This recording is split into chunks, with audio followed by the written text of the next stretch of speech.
हमें ये सौभाग्य मिला है कि हम कभी निराशा न धारण करें।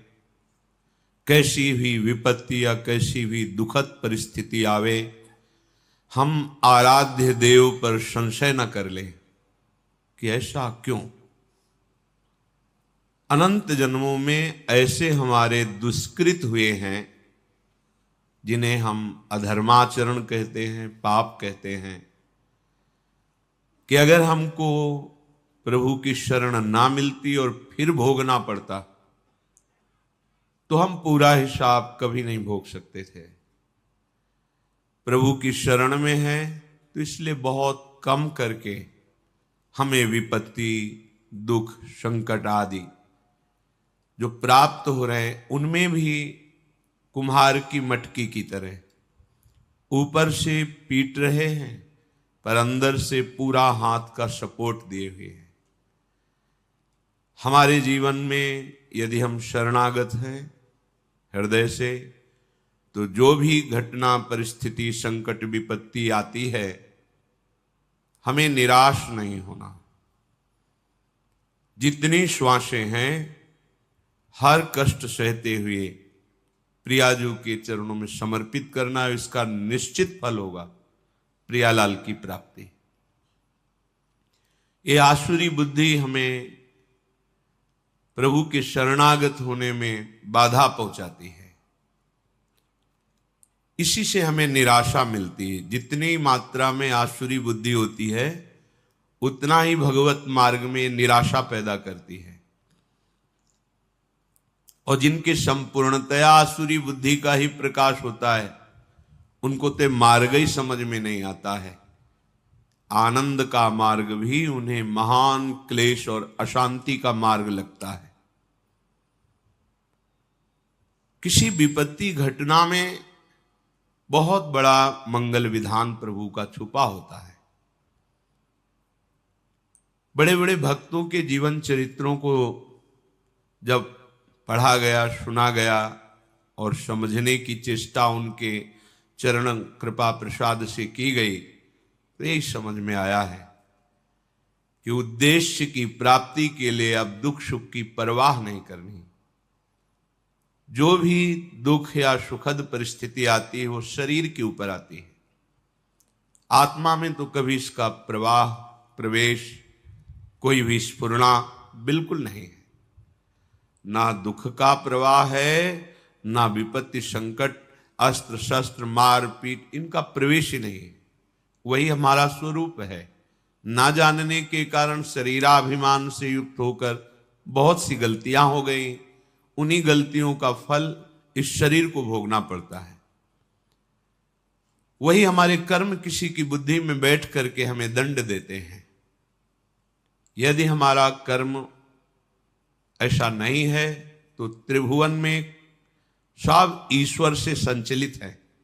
किसी की ताकत नहीं है कि कोई कुछ कर सके। कई बार सत्संग में सुनाया है कि एक बाल्यावस्था से भगवान शालिग्राम की आराधना करते हुए विरक्त मार्ग के पथिक बने और हर समय भजन परायण और भ्रमण करते थे। एक दिन वो गंगा किनारे शौच आदि क्रियाएं करके स्नान करने को जा ही रहे थे कि 90 लोगों ने भाला, लाठी, तलवार लिए हुए मारो मारो ऐसा कह के घेर लिया। तो संत थे, उन्होंने हाथ जोड़ा और कहा आप सब मार तो डालेंगे ही, यदि कृपा करें और हमें इतना समय दे दे कि हम स्नान करके अपने शालिग्राम भगवान को स्नान करा के चरणामृत ले लें, फिर आप आराम से मार देना। भगवान की इच्छा से वो रुक गए, स्नान किया, शालिग्राम भगवान का सांगोपांग स्नान आदि करा के पूजन किया, चरणामृत लिया और हृदय से प्रार्थना की, प्रभु इस जन्म में हमने तो कोई ऐसी गलती नहीं की जिसका ऐसा दंड मिले कि 90 लोग प्रहार करके मारेंगे। क्या इन 90 लोगों के मारने का रहस्य क्या है? सच्चे हृदय से प्रार्थना की तो भगवान उनके हृदय में स्फुरणा की और जैसे अपने को टीवी में दृश्य दिखाई देता है ऐसे दृश्य उनके सामने चलने लगा। उन्होंने 90 पुरुषों की हत्या की थी पूर्व जन्म में। तो भगवान ने कहा इनको 90 बार जन्म लेना होता और तुम्हें 90 बार मरना होता, पर मेरे भजन का प्रभाव है कि एक साथ ही 90 तुम पर प्रहार करेंगे। तुम मेरे ध्यान में निमग्न हो जाओ, शरीर छोड़कर अब तुम मेरे परम धाम को आओगे। भगवान ने हटाया नहीं, ये कृपा करी कि उसे 90 बार जन्मना मरना नहीं पड़ा। एक बार में ही 90 लोगों ने प्रहार किया और शरीर तो नाशवान ही है, एक ना एक दिन सबका छूटना है। शरीर छूटा और भगवत धाम को गए। अब अगर बाहरी चेष्टा देख ली जाए तो बड़ी भयावनी लग रही है कि भगवान का भक्त और 90 लोगों का मिलकर प्रहार करना, भगवान बचा नहीं सकते थे क्या? भगवान ने बचा लिया। बार बार जन्म मरण के चक्र से बचा। शरीर तो एक बार छूटता ही है सबका। बड़े महान सत्यवादी भगवत भजन करने वाले प्रताप राय जी की बहन उनके समीप आई कि आपके बहनोई की दशा बिगड़ चुकी है, बहुत औषधियां दिलाई पर वो मरणासन स्थिति में है। मुझे विश्वास है कि अगर आप कह दोगे तो फिर हमारे पति का जीवन बच जाएगा, नहीं तो बिल्कुल मरणासन, आप चलिए। तो उनका बहन हमारा जीवन भगवान को अर्पित है, हम भगवान से प्रार्थना किसी के बचाने की या सुख की या दुख निवृत्ति की ये सब नहीं करते। आज तक हमने कभी कोई कामना ही नहीं की अपने प्रभु से। पर जब बहन ने बहुत हठ किया तो गए, उनके बहनोई का सर गोद में रखा अपने, वो बहन के पति का, और माथा सहलाते हुए एकाग्र हुए भगवान से प्रार्थना की कि हे प्रभु करुणा करो, इनके कर्म संस्कारों को भस्म करके इनको जीवन दान दो। इतने एकाग्र थे कि उसी समय जो उनके पति थे वो बेहोशी अवस्था में थे। तो देखा कि भगवत पार्षद आए और उनसे कहने लगे कि अब तो हम तुम्हें नहीं प्रभु के पास ले जा पाएंगे, क्योंकि इतने महान भक्त ने संकल्प कर लिया है। तो वो रोकर भगवत पार्षदों से प्रार्थना करने लगे कि इतने जन्मों से मैं साधन भजन करके यही मांग रहा था कि अपने प्रभु से मिलूं, और आज मेरे मिलने का समय आया है। तो प्रताप राय भक्त होते हुए ऐसा कैसे कर सकते हैं कि भगवत मिलन में वो बाधा डाल दें? भगवत पार्षदों ने कहा भगवान अपने लाडले भक्त की इच्छा की पूर्ति निश्चित करते हैं, उनका नहीं नहीं ऐसा प्रताप राय नहीं कर सकते। और ये बात उनकी पत्नी ने भी और प्रताप राय ने भी ध्यान में देख, तत्काल शुद्धि आई बाहर। उनका नहीं नहीं प्रभु बिल्कुल नहीं, इनकी बिल्कुल रक्षा नहीं करनी, बिल्कुल नहीं। भगवान से मिलन का अवसर आया है, अब बिल्कुल स्वस्थ करने की जरूरत नहीं। अब आप, ये बात बहन ने भी देखी, उनका हाँ बिल्कुल नहीं। अभी तक हम अज्ञान की धरा में चाह रही थी कि इनका शरीर स्वस्थ हो और ये मेरे पति हैं, मैं सुखपूर्वक जीवन व्यतीत करूं। पर आज मुझे पता चला कि भगवान का विधान बहुत जन्मों के बाद आज मिलन का हुआ है, तो हम अपने सुख के लिए इस भगवत मिलन में बाधा नहीं डालेंगे। अगर भगवान ना बताते तो कैसे कोई रहस्य समझ पाता? ऐसे ही अपने लोग हैं, अपने लोगों के ऊपर भगवत कृपा है। अब जो भी विधान हो रहा है भगवत कृपा से युक्त हो रहा है। कहो सो कहां जहां प्रभु नाही, कोई ऐसा स्थान नहीं जहां प्रभु ना हो। तो उनके होते हुए हमारे को जो शारीरिक दंड, जो वाचिक दंड, मानसिक दंड मिल रहा है, वो मुझे पवित्र करने के लिए मिल रहा है। अगर उस दंड विधान में शरीर भी छूट जाता है तो राधा राधा हमें श्री जी की प्राप्ति होगी। शरीर तो छूटना ही है, आज या कल छूटना ही है। निराशा या भक्ति मार्ग में उत्साहहीनता ये बिल्कुल ठीक नहीं है। कोई संशय प्रवृत्ति आ जाना कि अगर भगवान का भजन करते भगवान होते, तो ऐसा नहीं, बिल्कुल नहीं।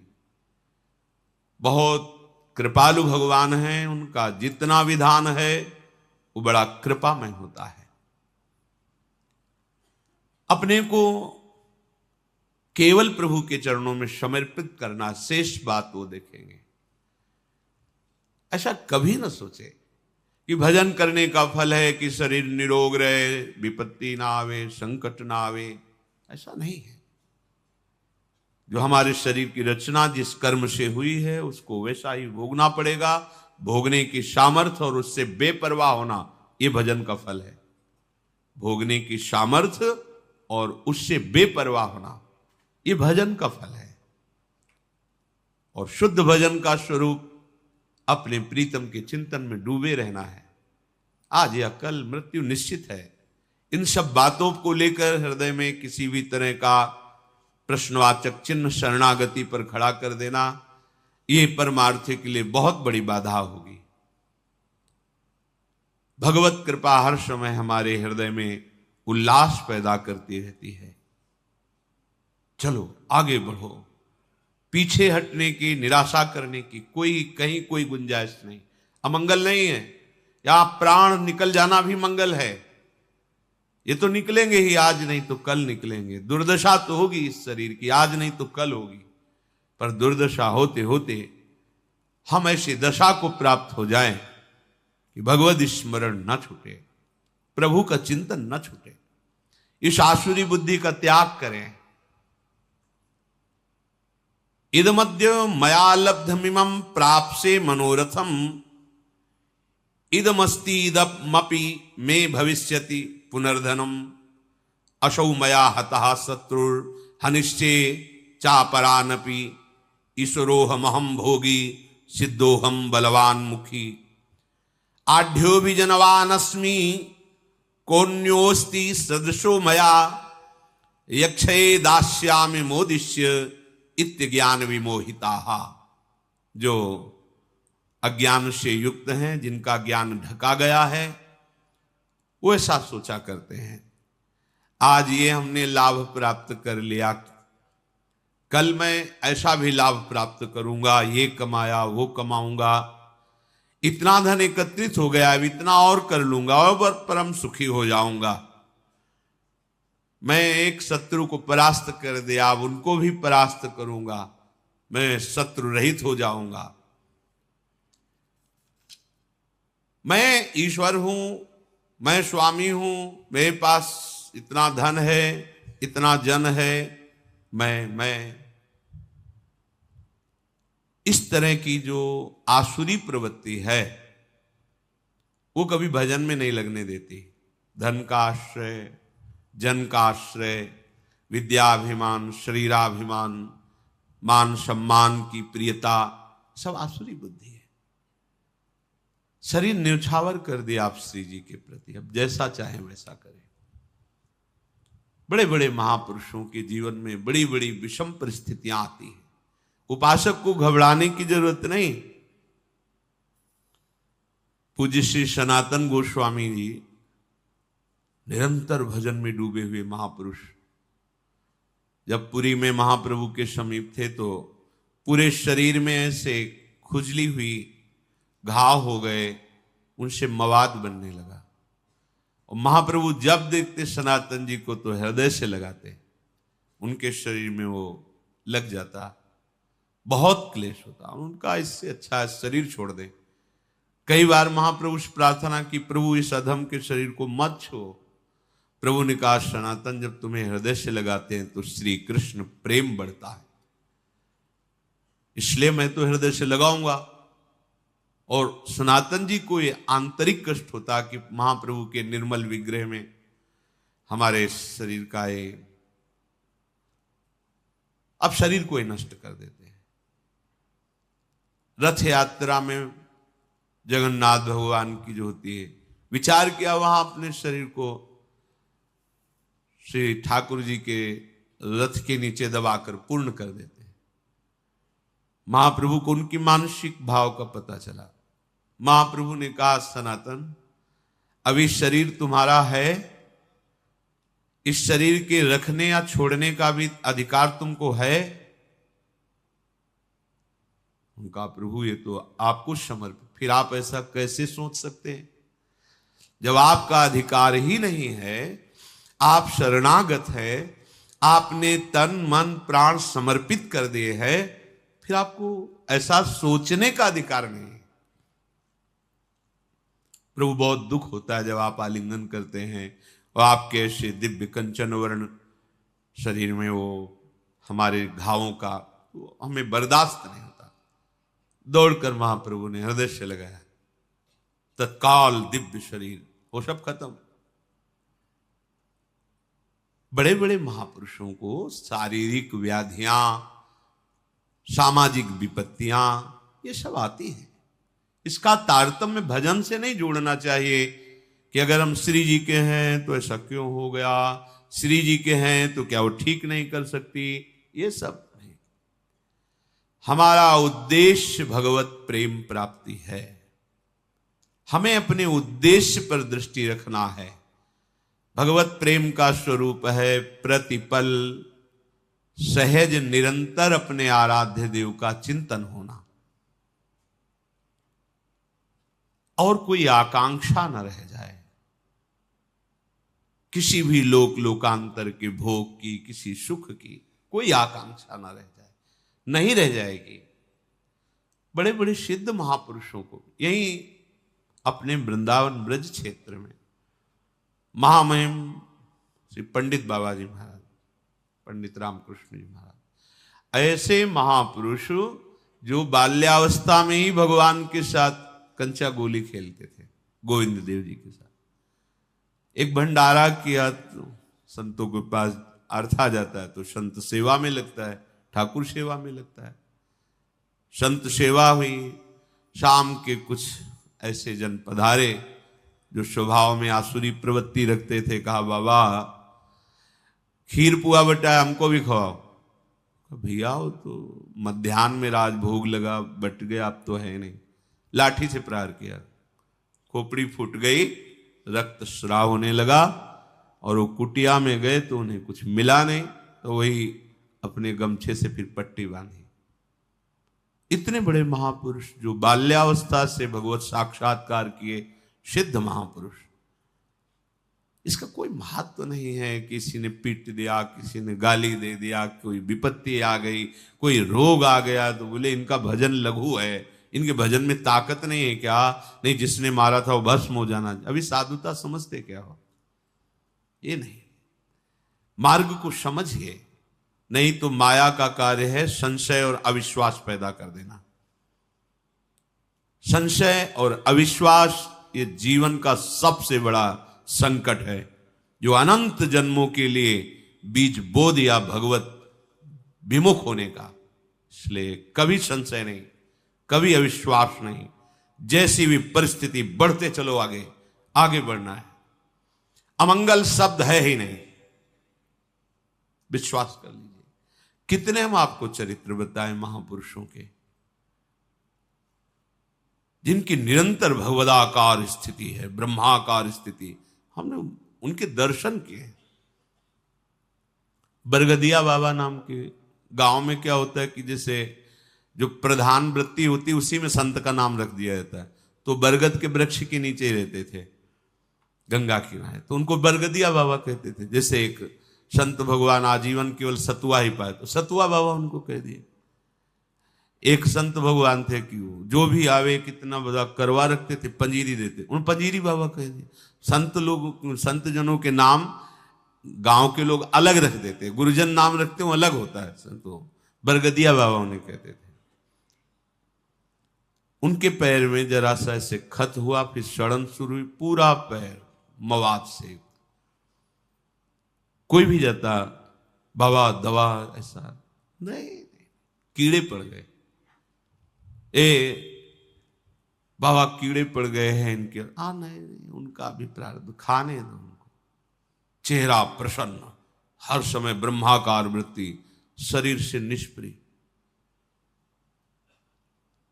ब्रह्माकार वृत्ति अर्थात साक्षात ब्रह्म रूप, और शरीर पैर में कीड़े पड़े हुए हैं। इसका तारतम्य भजन से नहीं जोड़ा जाता। यहां संत कॉलोनी में रहते थे, पूज्य स्वामी श्री महेशानंद गिरी जी महाराज काफी समय पहले ही पधार गए। बहुत ही ज्ञानी, समस्त शास्त्रों के और बहुत ही गंभीर और छुपे हुए महापुरुष, मलिन चद्दर लाल रंग का, ऐसे अवधूत। जब जाते बात करते तो ऐसा लगता जैसे अमृत पिला रहे हो, शास्त्रों की गूढ़ बातें, साधना की गूढ़ बातें। तो जो संतों की मंडली चलती रहती ना, सुबह देखो परिक्रमा मार्ग में, उसी मंडली में एक संत बड़े ही ऊंची स्थिति के, एक गशाहरी होती है यहाँ अंगुलियों के मोड़ में, जहां से वो फिर धीरे बहुत ही जलन पैदा करती है। 2-3 दिन मंडली में नहीं गए तो स्वामी जी महाराज उनके समीप गए, महेशानंद गिरी जी, और देखा उनका। स्वामी जी रामकृष्ण मिशन, चलो इसका ऑपरेशन। नहीं स्वामी जी 2-4 दिन में ठीक हो जाए। धीरे धीरे वो बढ़ी, फिर हाथ में 10 दिन बाद गए तो यहां तक हाथ ऐसे पीला मवाद से भरा। उनका स्वामी जी अब तो आपको चलना पड़ेगा, अब आपकी बात नहीं सुनेंगे, आपको चलना पड़ेगा। हाँ ठीक है, तो कल तक का समय दे दो, कल हम चलेंगे। हाँ स्वामी कल तो हम गाड़ी लेके आएंगे, रामकृष्ण मिशन आपको ले। कल जब गए तो आसन में से बैठे, निष्प्राण हो चुके थे, शरीर चला गया। महापुरुषों जो भगवत चरणारविंद में इतने तल्लीन हैं, वो चाहें तो नई सृष्टि कर सकते हैं। वो अपने अंगों की पीड़ा को नहीं मिटाया, क्योंकि जानते नाशवान शरीर, इसको भोग लेते हैं और प्रिया प्रीतम के समीप चलते हैं। ये संशय वृत्ति हृदय में बिल्कुल नहीं होनी चाहिए कि यदि भजन का फल सुख है तो इनको बुखार क्यों आ गया, भजन का फल सुख है तो इनका अंग भंग कैसे हो गया, भजन का फल भगवान रक्षा करते तो इनको गाली किसने दे दी, इनको पीठ किसने दिया। हमें सावधान रहना है, हमारी निष्ठा में परिवर्तन ना आने पावे, और चाहे जैसी परिस्थिति हो वो हमारे प्रभु से पास होके आ रही, पक्का समझ लीजिए। हमारे द्वारा कितने भयंकर पाप हुए तुम क्या जानो। तो मेरे कृपालु प्रभु आज कृपा करके उनको बहुत कम में भुगता करके अपने मार्ग में ले चल रहे, उनकी कृपा का पता नहीं।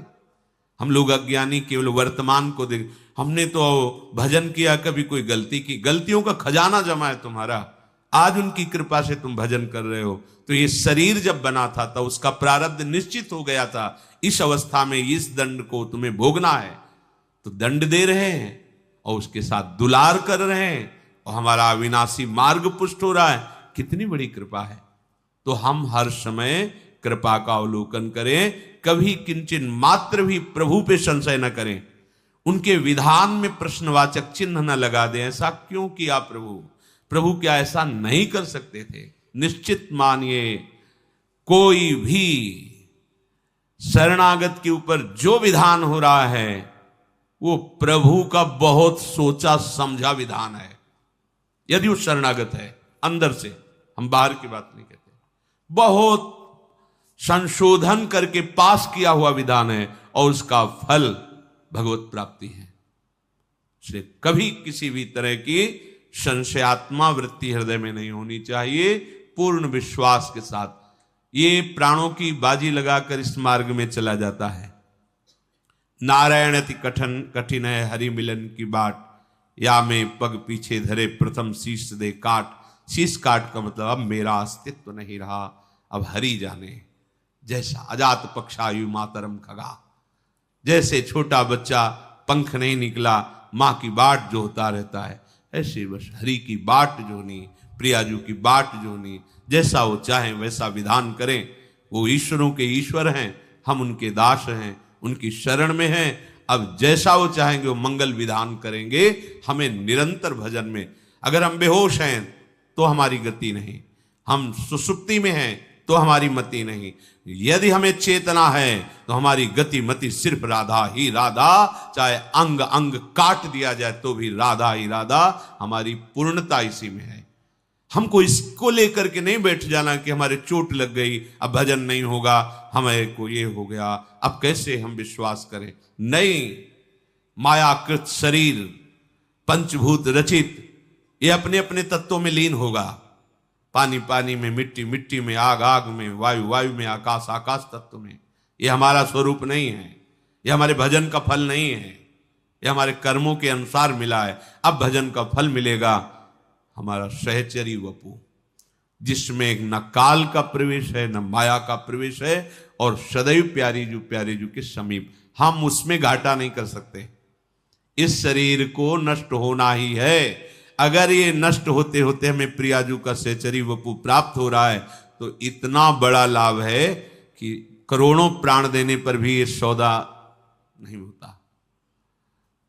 प्राण दिए यह प्रेम न पई, प्रेम बपू जो मिल रहा है। इसलिए इस शरीर की जो हो रही गति होने दो, राधा राधा राधा, आगे बढ़ो। ऐसा शरीर मिलेगा जो चिदानंद बपू, प्यारे जू के समीप। अगर इसी पे आसक्त होकर इसी की घटना, इसी की परिस्थिति विपत्ति में फंसे रहे तो प्रिया प्रीतम का चिंतन नहीं होगा। फिर तो ये छूटेगा तो ऐसा ही दूसरा फिर पांच भौतिक मिलेगा, कोई भी जीव जंतु का शरीर मिलेगा। इसलिए बहुत विवेक की आवश्यकता है। माया अपनी आंधी तूफान चला करके आपको सत मार्ग से डिगाने की चेष्टा करेगी। वो ऐसा अनुभव कराएगी कि भगवान है ही नहीं, उसका काम है। जैसे भक्ति अनुभव कराती है सर्वत्र भगवान है, ऐसे माया अनुभव कराती कहीं कोई भगवान नहीं है। ये उसका जादू है, ये उसका जादू है। आपको लगेगा अगर कहां भगवान है, पुकारा आए क्या, नहीं आए ना, नहीं है, ये अनुभव माया कराएगी। हमें परास्त नहीं होना। आप आओ ना आओ, हमने आपसे प्रेम किया है, अपना जीवन दिया है। अब आप जैसा चाहो व्यवहार करो हमारे साथ, क्योंकि हमारा कुछ है ही नहीं, वो आपका है। आगे बढ़ो, बिल्कुल कहीं किंचन मात्र भी पीछे की तरफ कदम ना हो जाएं। सत्संग का यही फल है। हम जहां हैं इतनी दृढ़ता पूर्वक पैर रखें कि पीछे नहीं, बढ़ेंगे तो आगे बढ़ेंगे, नहीं तो खड़े खड़े पुकारते रहेंगे, आपको आना पड़ेगा। हमारे कदम बढ़ेंगे तो आगे बढ़ेंगे, अब पीछे नहीं।